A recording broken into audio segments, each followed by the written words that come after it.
Hello and welcome to the podcast of the Prison Officers Association, the UK's largest professional union for prison, correctional and secure psychiatric workers with over 30,000 members. In this toolkit episode, POA General Secretary Steve Gillan talks about the funding and operation of the union's welfare fund and the amazing work of rehabilitation facilities run by the Firefighters Charity, which POA members have special access to. Steve Gillan, General Secretary of the POA. We're here to give a very well-deserved and timely update on the Welfare Fund and the Firefighters Charity, two key services to members of the POA. The Welfare Fund, could you remind listeners about how that came into being and what it exists to do? Yes, we decided way back through conference policy, and it was roughly about the year 2000, 2001, to look at the feasibility of actually having such a fund that assists members in the time of need. So we progressed that, and in 2003, we actually promoted that at our conference and said it would be 30 pence per member to join the welfare fund, but we wouldn't access any applications from it until we'd built up a fund over about a year so that we had some monies in there to deal with it. And of course, we then got charity status from the Charity Commission with regards to that. And 21 years later, it's going really strong, and it's one of the best funded welfare funds in the trade union movement. So I understand contributions are currently set at £1 per month.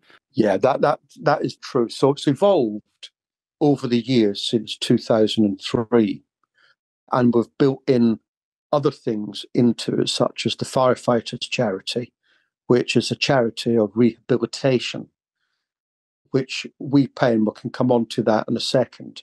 But yes, the principles are that it's there to assist people with poverty, but we don't pay debt. We don't pay like loans off or anything like that where people have got themselves into financial difficulty, because that would go against the principles and indeed the Charity Commission as well.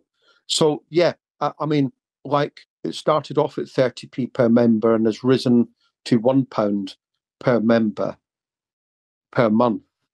That's ring-fenced for the provision of the welfare fund. And I've got to say, I've seen such horrendous cases over the years by sitting on the committee. Of course, cases are confidential and so forth, so I can't go into great depth on individual cases, but some of them are just harrowing. You know, people that have got life-changing injuries, people that have needed medical attention, can't afford the fees, the car parks at hospitals, can't afford to travel there and different things.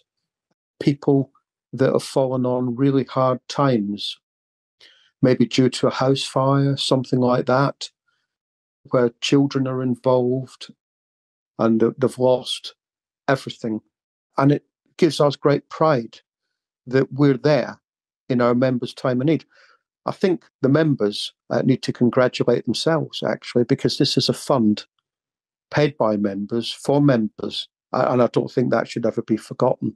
So we might get 100 applications in each year, and it really is hard-hitting when we see some of the issues that we're assisting, and well-deserving causes as well. And I'm so glad that we had the initiative to set this up in 2003, and 21 years later, it's gone great guns.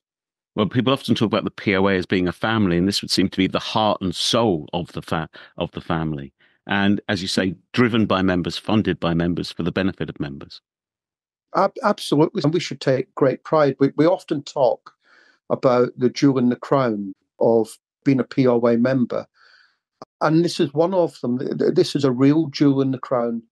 People talk about the value of trade unions. Well, I think I've just demonstrated the value of being in the POA, not just for legal, not just for protection in the workplace, but in your time of need, either through the welfare fund or indeed sending people for rehabilitation to the Firefighters Charity.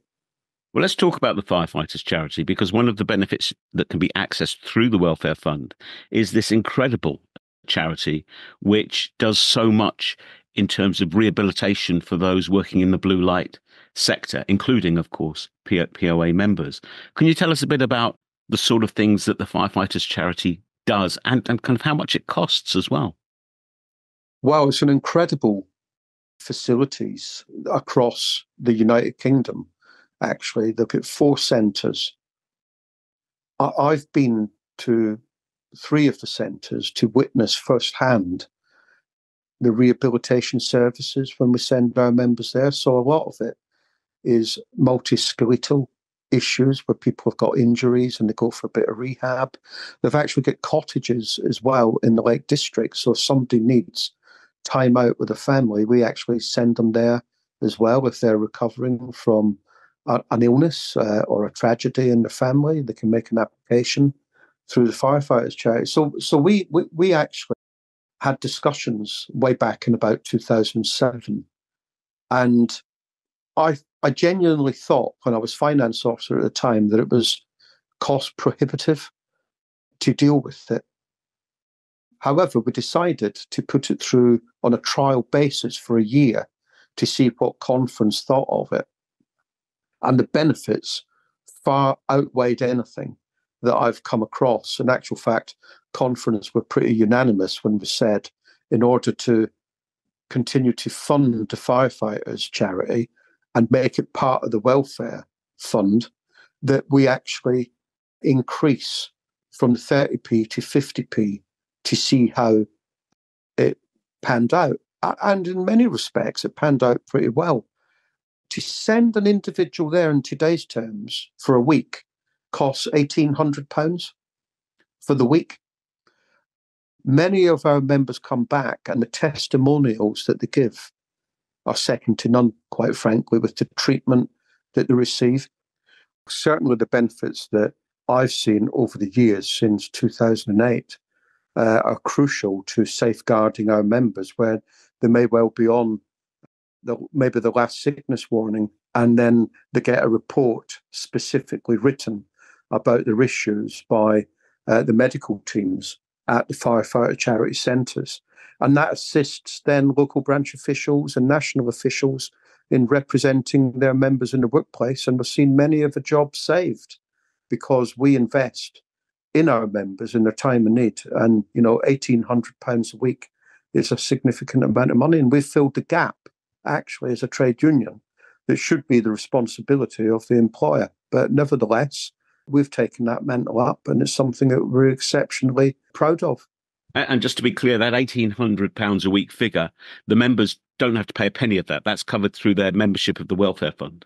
Yeah, they don't pay a penny of that. It's all in the fund, and the only thing that they have to do is fill in the application form and get a doctor to endorse it. And once the doctor has endorsed that application, then they don't pay any fees whatsoever. It comes out the welfare fund. And this benefit, I think I'm right in saying, is not one that you'll find in many, if any, other unions in the UK. Well, I've not come across it in any other unions.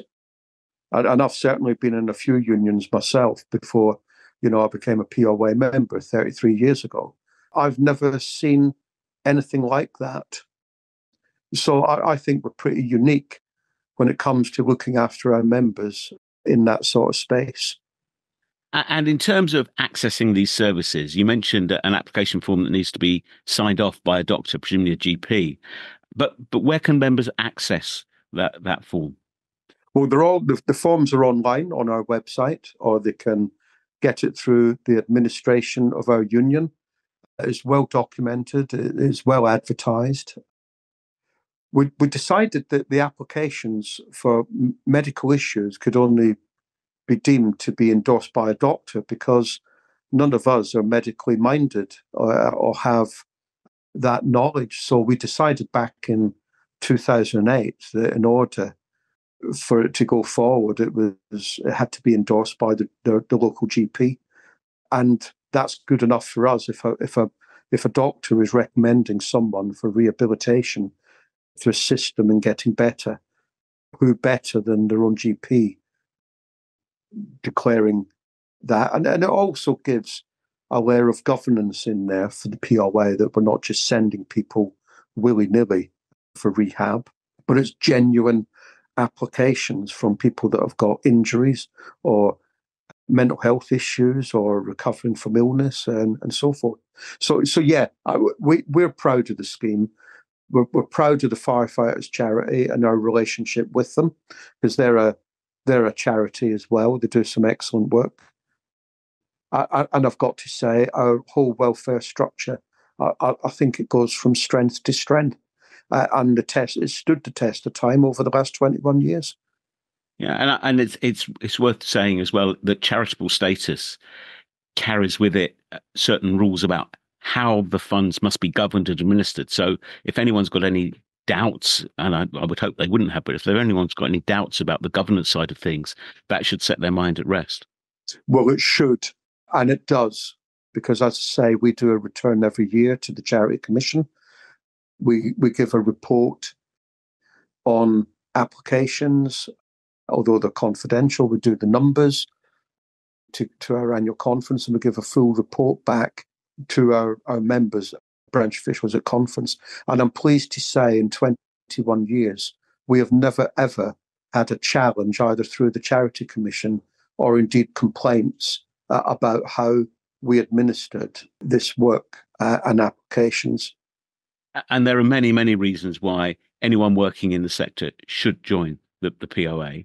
But this must be near the top of the list, I would have thought.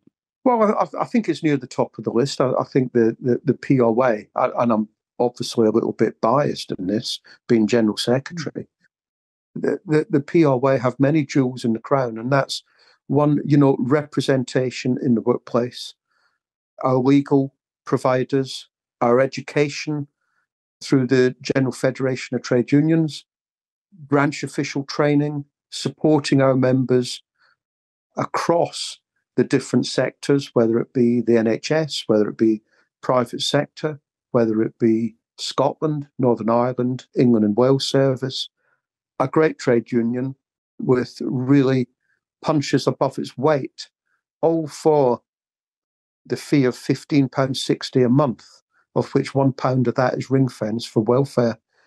I can't think of a better provision of a welfare fund, quite frankly, for £1 a month, £12 a year per member. Steve, thank you very much indeed. You're very welcome. The Welfare Fund and Firefighters Charity Rehabilitation Centres are key benefits of POA membership. You can find out more about how to access these services at poauk.org.uk/support. The website also gives details of how to join the union if you are not yet a member. Thank you for listening. We hope you have enjoyed what you heard and will join us for the next episode of the POA podcast. Thank you and goodbye.